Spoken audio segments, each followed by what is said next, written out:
Collaboration for Standards. My name's Elizabeth Bonet. I know a lot of you here in the audience today.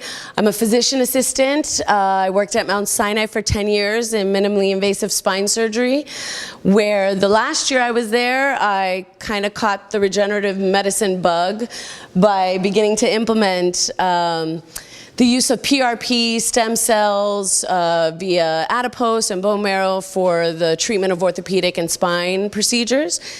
And I really kind of took my focus towards figuring out how to approach the patient, how to educate the patient, how to bring together, call for bringing together data, collecting data on our patients. And I said to myself, I think I can do this for others. So through that, it brought me to work with specialty med training, which is why we're all here today. And this is a call for standards. We're ready now to move regenerative medicine away from just being non-evidence-based medicine to really starting to collect data and move forward towards using standardized protocols. So we're brought here today by our sponsor of Specialty Med Training and PRP Science, which we have Jill Schwartz to thank for that, who's back here. Let me tell you, this would not be happening if it wasn't for Jill. And I've been in the industry for quite some time, and to align myself with somebody that is so passionate about making sure that the approach to an area of medicine like this is done in such an ethical way, making sure that every one of her physicians is actually properly trained, educated, and interested into the science behind it, which is so important. And I'd like to thank Jill for bringing us all together for this, and this is very important. Specialty Med Training, it's a medical movement. We're here as a national training, research, and marketing company that's dedicated to helping physicians bring the latest regenerative therapies and treatment options to their patients. Our mission is to use the most current scientific and clinical data to drive protocols for best practice decisions while leading the path towards evidence-based medicine. So we're not there yet, and that's what we need to do. We need to help advance this area of medicine so that we have the research to back it up. Our vision is to build a collaboration of medical providers committed to the ethical and responsible advancement of the use of regenerative therapies in clinical practice. And I hope that's why everyone's here today, to really educate yourself and find out how can we do this? How can we do this and uphold our reputations as ethical clinicians that care about our patients and care about the outcome? Our commitment with Specialty Med is whatever we're doing right now. If tomorrow the experts who make up the Specialty Med Training clinical team, if we identify a better approach or better equipment, we will move as a group to stay true to the company's mission. Meaning we're not sticking to just one system or one technique. This is an evolving area of medicine, and we all have to be willing to move and evolve with this area of medicine to always be true to our patients and make sure we're doing what's right by them. Now, I would love to introduce our panel of experts here. And first, we have Dr. Joseph Bano, who is a board-certified urologist. He specializes in sexual wellness, in the treatment of sexual dysfunction for men and women. He's out of Peoria, Illinois. And he's our clinical education director for Specialty Med Training. And I'd love to say that he's also become my supervising physician and my mentor.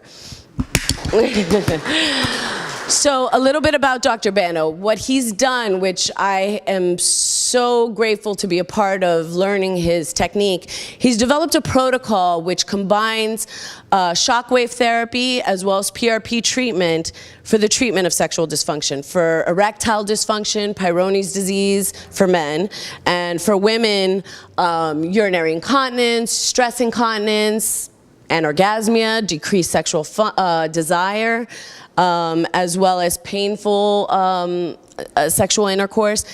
But he's done it in such a way where it truly what I've seen, and I would love to share this with all of you, the way he approaches his patients is with such empathy, and he educates them to teach them that there's a way to treat this. And a lot of people don't discuss this, and I feel that it's gone very unnoticed that there's more to just surgical interventions or medications. And that's what he's really committed to, is finding whatever it is he can do to improve his patient's quality of life. And I've seen it firsthand by spending time with him in his practice. So thank you, Dr. Bano, for being here.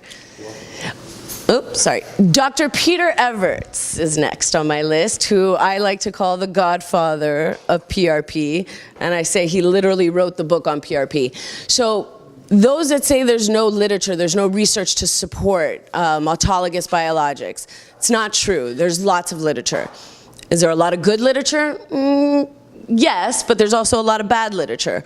Well, this gentleman has been studying it for over 20 years. He's from the Netherlands, and I met him back in my old practice, and I think I've been kind of secretly and gently stalking him since then, because I really want to be a part of helping him.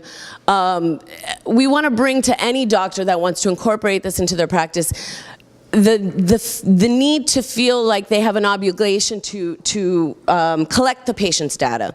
And we want to help them be able to do that in an easy way, an ethical way, and a good scientific way, where we're actually paying attention to the protocol, the way we approach everything, and the actual quality of our PRP treatments. Sorry. And then, of course, we have Lisa Vujic, Dr. Vujic, who I've recently met, and I've learned so much in just one day for her. She's been treating sexual dysfunction, and also she's the founder of Renew Medi Spa in New Hampshire, correct? Sorry. And she's here as a clinical educator with specialty med training, and she's also on the advisory board of Bridging Bioscience. And she's approached treating women in a spa, very nice type way, where they feel welcomed, and they're there to help just improve their quality of life, whether it's aesthetics or sexual dysfunction. Just overall really cares about her patients. Okay, and then we have Dr. Maxino, who's joining us today as well, and me, who's here to support the team. We're all educators here with specialty med training. All right, so this call for standardization. Researchers say that this isn't going away. This is no longer a fad, PRP or stem cell treatment. 2015, they estimated it going from 160 million to 451 million by 2024. Your patients want this. This is something that I wanted to point out when it comes to, as far as standardization and research. Here's an example of a analysis of the research out there. And what was found was, out of 105 studies, only 11% of these studies reported the description of the way they prepared the PRP. So this is wrong with our research. This is why we don't have good literature to support what's going on. That's like, I'm going to do a study on the effects of Tylenol, but I'm not going to include its dosage for what I'm using it for. So this is what we need to help advance and help grow in this field. Here's another example, and this was just from Toby, a level 1 RCT study, which I didn't even have to read the results to know that I couldn't depend on them, because what they showed was, yes, they drew the blood, and it's not even, the method they used was fine. However, at the end, they never analyzed the actual biologic that they used. So they had no idea the concentration of their PRP, they had no idea the quality of it, and whether or not, how can you determine what results you're going to get if you don't know these things? So this is what we're looking to do. We're looking to bring together and to hold doctors who want to advance this area of medicine accountable to collect data and to help grow this field. So there's no regulations, no oversight. Compliance requirements such as biologic cell composition analysis. There's no minimum requirements for platelet concentration. There's no mandatory education, no board certifications. Fine, but then we need to be responsible as clinicians to help bring this and demand that there is some of these things. We don't need the FDA to oversee this and to demand this, but as clinicians we should come together and demand that of ourselves. There's no standard of care protocols. So that's what we're looking to bring together. How do you select your patients? How do you process your biologic? What system are you using? Is it giving you 2 times concentration or 6 to 10 times concentration? These things matter. And then of course we always have to make sure we're being safe, keeping our patients safe and keeping sterile, and then again, collecting data. We have that obligation, and to share it with the community. A little slide about the FDA stance. They're not regulating this. That's fine. We don't need them to. But what we do need to do is keep, as clinicians, our oath to do no harm. And so what that means is, as good medical practice and in the best interest of the patient, we have the responsibility to be well informed on the product and keep records of its use. Otherwise, the cycle continues. And that's everything we've just been talking about.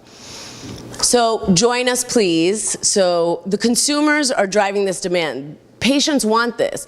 So if we're not offering it to them, they're going to go to the med spa or to these places that are not offering them quality biologics. They're going to get the treatments. They want them. So how about we take control? We offer them good biologics with quality product.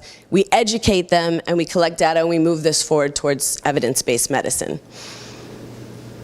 Because if we don't, who's going to suffer? Your patients are going to be the one that suffer. And I think we all care very much about our patients.